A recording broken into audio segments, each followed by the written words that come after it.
Raising women's voices, one story at a time. Welcome to the She Said Project podcast.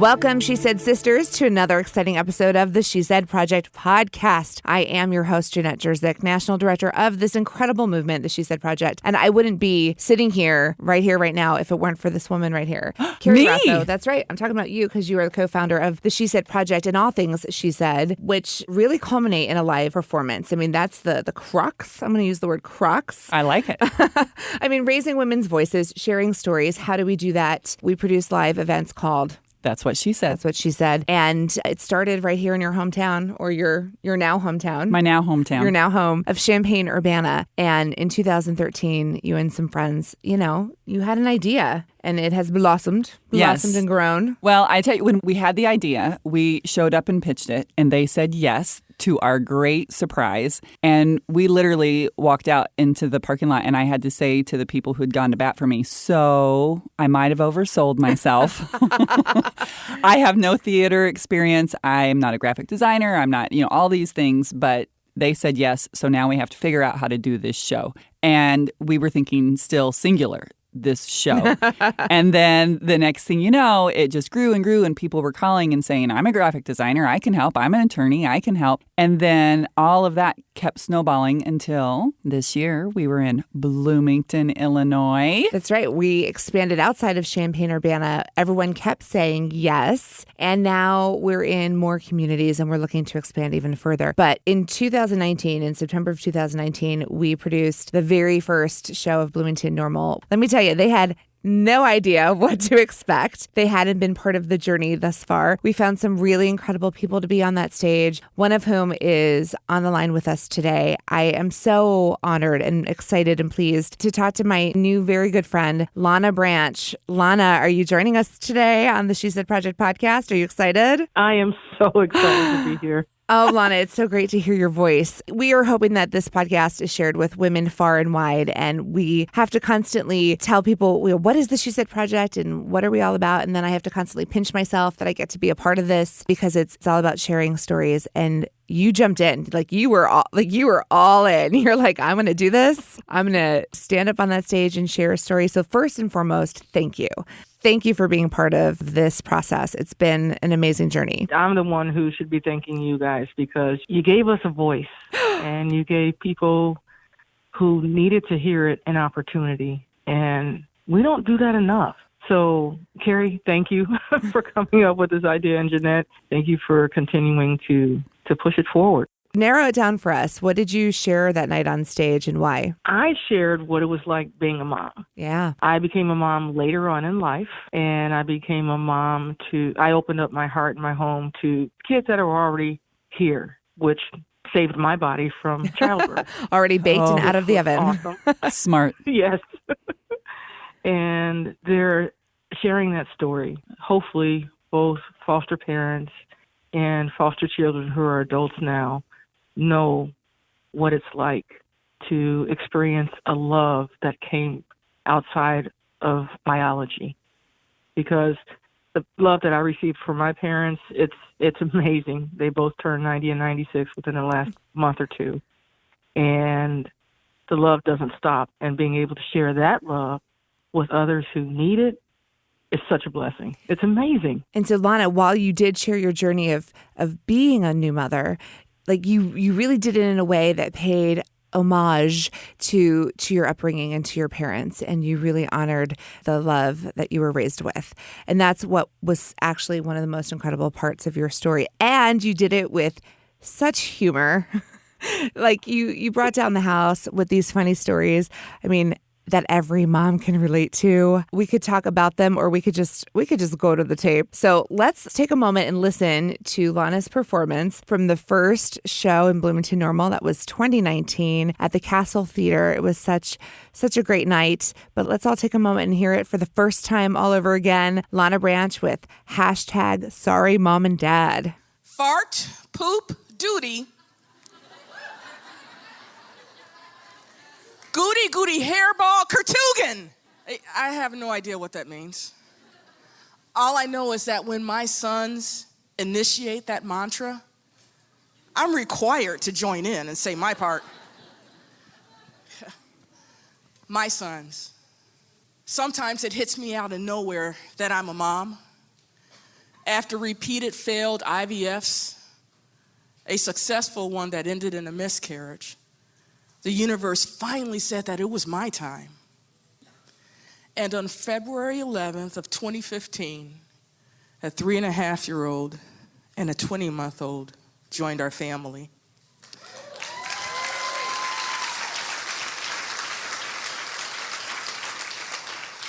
Since then, we've doubled in kids. We now have 4 boys, 8, 6, 2, and 8 months. Yeah. I was lucky. All my kids came ready-made. The last one was still warm, fresh out the oven at 48 hours old. Unlike most moms, I was able to avoid the pregnancy stretch marks. All of mine are compliments of supersizing and beer.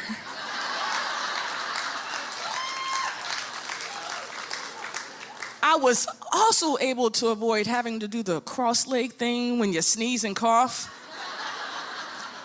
My wife gave birth to 4 kids. Every time she sneezes, I laugh. So, #sorry, Mom and Dad.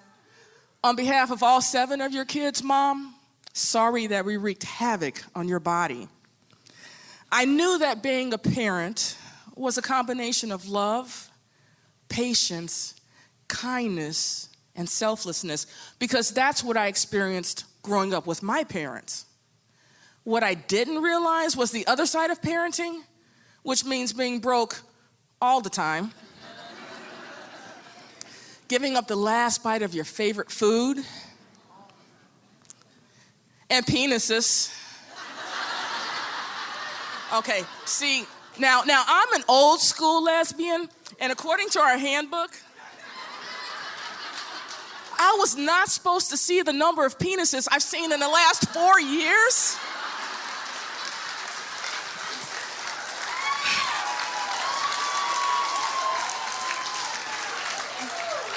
In my entire gay lifetime. The babies, I understand, diapers, potty training, but the older two, it's ridiculous. And it's not like we live in a clothing optional home. We wear clothes all the time.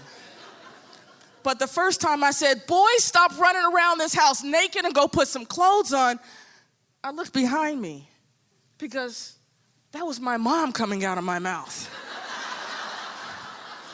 And it was in that moment that the light bulb came on, and remember, the universe, who was so gracious as to give me the title of mom, was now sitting back laughing and saying, it's payback time. I stopped in my tracks, pressed rewind on my childhood, and then got sick to my stomach. That's a lot to pay back. The lies. The lies. Dante came home from daycare about 3 years ago singing this amazing song, Thunder and the Lightning. Yes, and it went on for over a minute. So, Dante, did Miss Brittany play you that song? Nope, I made it up. Oh, wait, I believed him.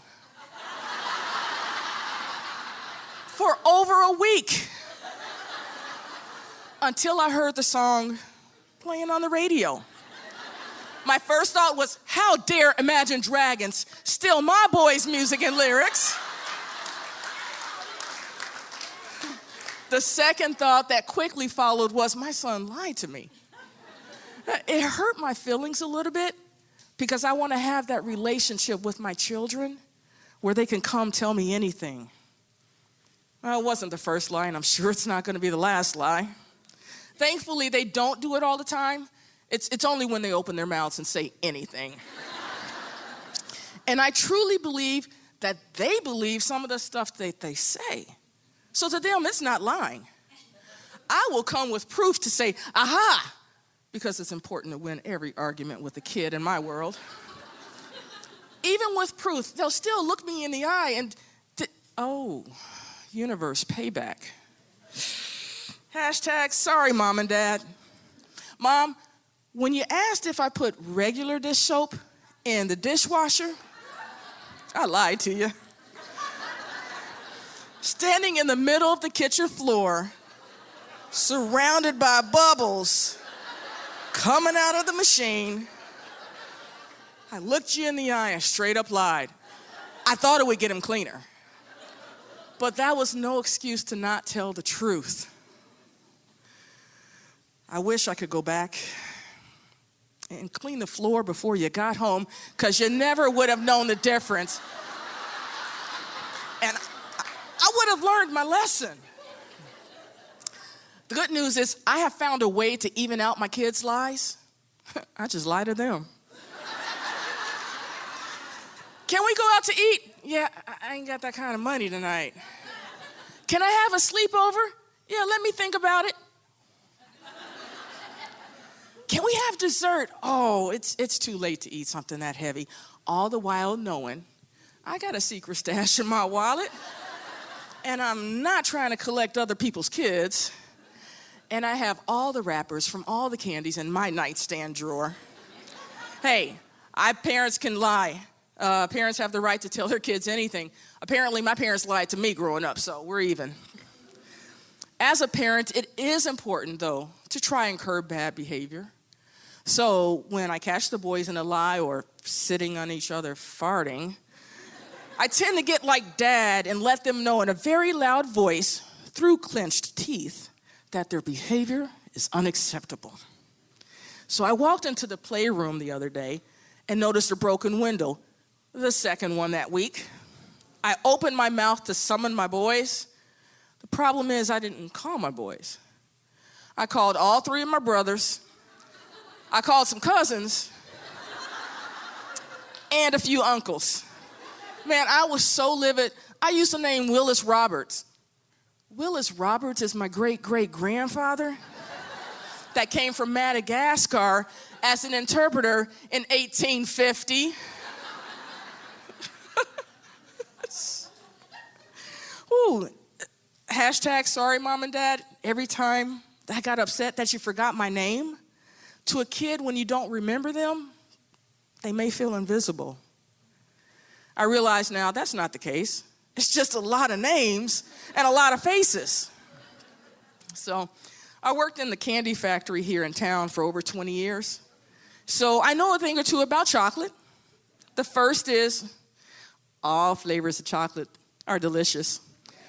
And our kids range in color from dark chocolate to white chocolate. The other thing is, as chocolate gets old, it may develop a white coating, blooming. And on chocolate people, this is called getting ashy.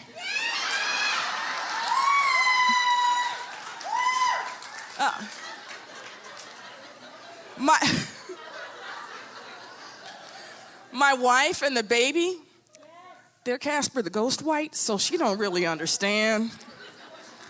But I have made sure that our house is equipped with all the right lotions, and all the right oils. If not used regularly, Andre, our 2-year-old, will look like he played in a vat of flour. So I lotion him up every day. One day I lotioned up the baby and forgot to tell my wife. She picked up Matthew and he almost slid out of her hands. I think it's embarrassing to take a kid out of the house with ashy knees and ashy elbows and, universe, payback. Hashtag sorry, Mom and Dad. That's why you fussed at me for not putting lotion on before I left the house. I get it now. There's one thing I don't get, is why they would deny that Carl was the favorite. I have a favorite and all the kids know it. I want the others to work hard so they feel they can make it to the top of the list. If my folks had admitted it, I would have been able to do something about it, like knock you out of the running.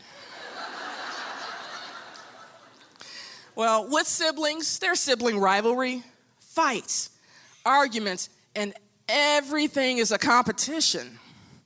I didn't know how Mom and Dad made us stop until I remembered while breaking up a fight with the two older boys. Trey took one last swing at Dante, but connected with me. I opened my mouth, and Dad's voice came out and said, "Do that again, and I will break your gosh darn neck." The boys stopped in their tracks. I stopped in mine. Turned around to make sure Dad wasn't there. Hashtag sorry, Mom and Dad, that we pushed you to the point of almost cursing. It got our attention as it got my son's attention. My dad's angry tagline lives on. Now, parenting, it's not for everyone. It's an acquired taste that you should think about before you order the kids. Sort of like Rocky Mountain oysters. To some people, that's considered a delicacy. And for those who don't know, Rocky Mountain oysters, they're bull testicles. Woo! So for those who choose to put bull testicles in your mouth, I applaud you. Woo! For those of us that choose to parent through birth, fostering, or adoption, I feel you. It's hard. Being responsible for a living, breathing being is scary. Mom used to joke about putting a mirror up to her mouths while we were sleeping. That's not a joke. I have gone into my boys' room many times just to see the rise and the fall of their chest, only to trip over a toy, run into the dresser, yell at the top of my lungs. Well, luckily, this wakes them up and I can leave the room satisfied that they're still alive.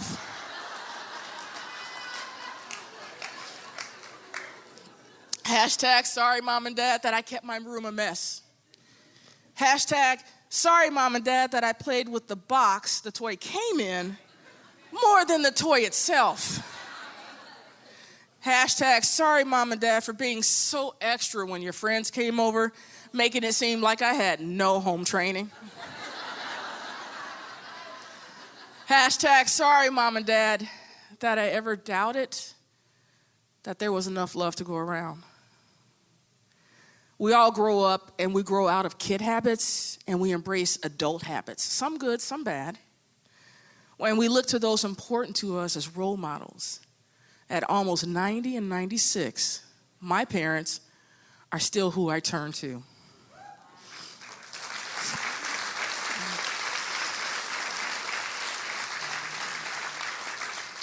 After a particularly hard night early on, I called Mom and Dad in tears. And they each took turns telling me that by opening up my heart and by opening up my home, I had made the right decision.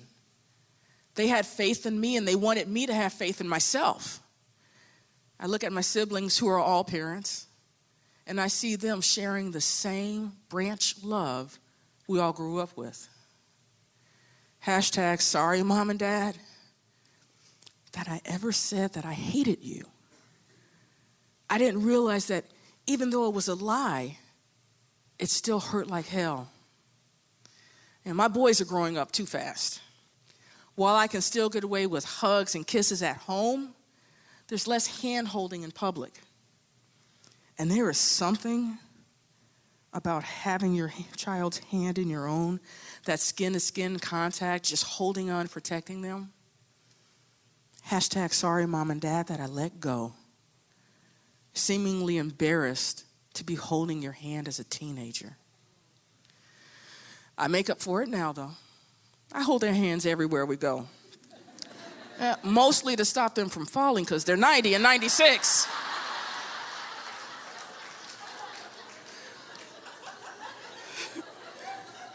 My parents taught me many things growing up. The most important thing I learned as a kid was how to receive unconditional love. It's easy. Just do everything a kid does and be loved unconditionally. The most important thing I have learned as a mom is how to give unconditional love. It's easy. Look at all the things that your kids do and still love them unconditionally. I look forward to when my sons have a hashtag sorry, Mom and Mom.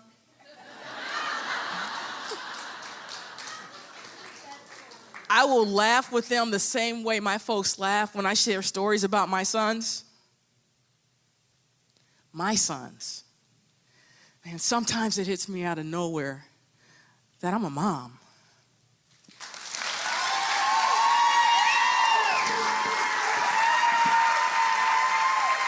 Oh, Lana, it's so much fun to, Wow. to listen and laugh all over again. I loved everything from the second I saw you, my fellow suit-wearing gal. I was instantly like, oh, who is that? That's my new best friend. So then I started Facebook stalking you. So I loved you before you even opened your mouth. And then when you told your story, and I'm the mom of 4 kiddos, and the whole time I'm just nodding and laughing, and it just reminded me like one person's story is everybody's story. And it was, you had the perfect balance of humor and you were real, and your family was there, and it was so great meeting them afterward and seeing, I think you said in your piece, that loving them is easy, and it isn't. A lot of people struggle to find that, and you and your family just exude it's so clear how much you all love each other and that you're spreading it around, and it was impressive. Sometimes it's easy. Sometimes it's easy. But listening to that takes me back to all the rehearsals and all the other women that I met with their own powerful stories and how we supported we didn't know each other, and we supported each other. So that was amazing. And yes, boys are funny. And, a few things that have changed since that night is we're potty training our Andre, who's 2.5 now. Good luck. Thoughts and prayers. Yeah. I didn't know that he could find places that aren't toilets to go to the bathroom. Yep. Around the house. Oh, yeah. He doesn't tell us about it. So, yeah, they can find some great hiding spots. Oh, yeah. I remember thinking, don't ever, before I had kids, because of course I was such a great parent before I had children. But I remember saying to people, you shouldn't have candy in the bathroom to reward them. It's just disgusting. And they just need to go to the bathroom. They don't need to be rewarded. And then when the chickens came home to roost, I was like, we need some M&Ms in here. M&Ms, stat. It's like all of a sudden you're like, whatever you need to throw at them to make it in the potty, do that. I'm going to go buy some M&Ms after this. Well, there it is. If we can give you any sage advice today, there's words of advice from Kerry Rosso. M&Ms in the toilet. Oh, my goodness. But you're so right. I was going to share one more exciting piece of news for both of my youngest. You guys will be invited to sometime this summer when their names change. What? We're really looking forward to that. Aww. Yeah. Oh, my gosh. There's not enough Branch boys in the world, apparently. Oh, that's so great. Ah, that's beautiful. And that just, oh my goodness, that actually takes me right back to your previous comment. That's what she said, cast that comes together and goes through this journey to share their stories. There is such a bond. It is like a family. You go through this journey together, and the love that we have and respect that we have found for each other in the supporting of this vulnerable time. It breaks through barriers. You develop friendships in a short amount of time that normally would take years of building trust and vulnerability, because you just pull apart, you just pull away the layers of insecurity and small talk, and you get right to the heart of matters. And it just brings women together really quickly. So Lana, just the fact that you would include us in something so important to your family just speaks volumes to me and to the experience that we shared by producing that show. Having you just go through those examples of your life today and sharing with the women in the audience, and then, and then honoring your mom and dad and where it all came from. You lead this beautiful life, and you are an inspiration, and you're a business owner, you're a busy mom, you're a wife, you've got so much going on, and yet you found some time to call in today and talk to us even a little bit more, because we know that your story is going to continue having an impact to the moms who need to hear it. They're going to find it, and we're all going to have another laugh together. So what has been the experience since the show? Did you have any surprise reactions from people? Some of the reactions that I had, I guess it was, I didn't know you were that funny, was one of them. When I saw a tape of my mom and dad looking at it at home, to see my mom and dad smile so big was amazing.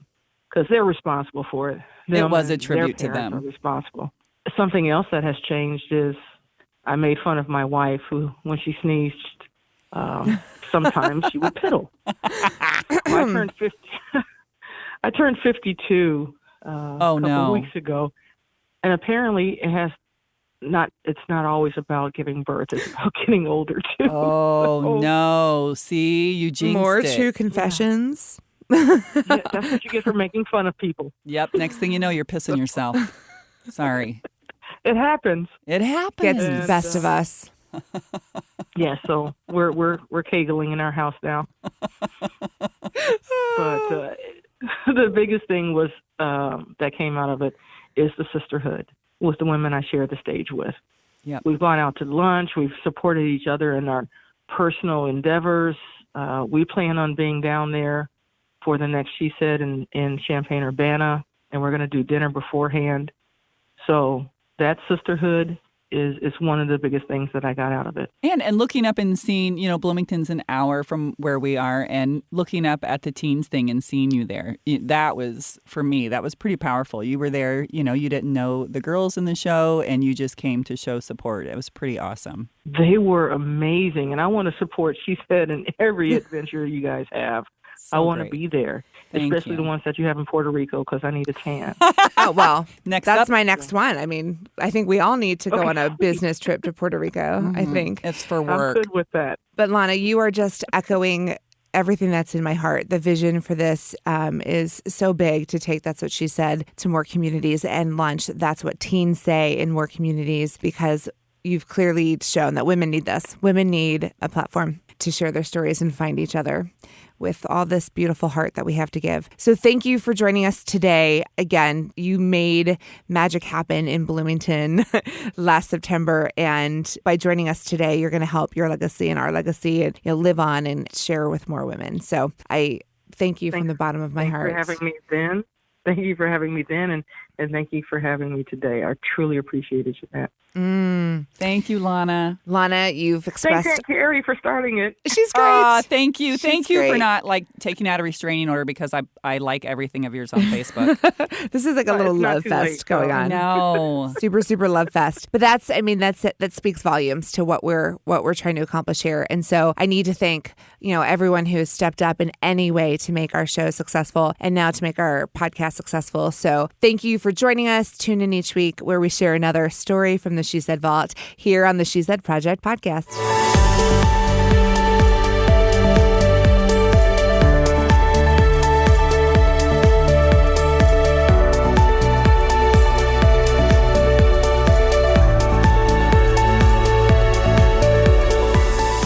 Thank you for listening to the She Said Project podcast in partnership with Illinois Public Media. All materials contained in the podcast are the exclusive property of The She Said Project and That's What She Said, LLC. For more information on our live shows, go to shesaidproject.com. This podcast was presented by Sterling Wealth Management, empowering women to live their best lives. Learn more at sterlingwealthmanagement.com.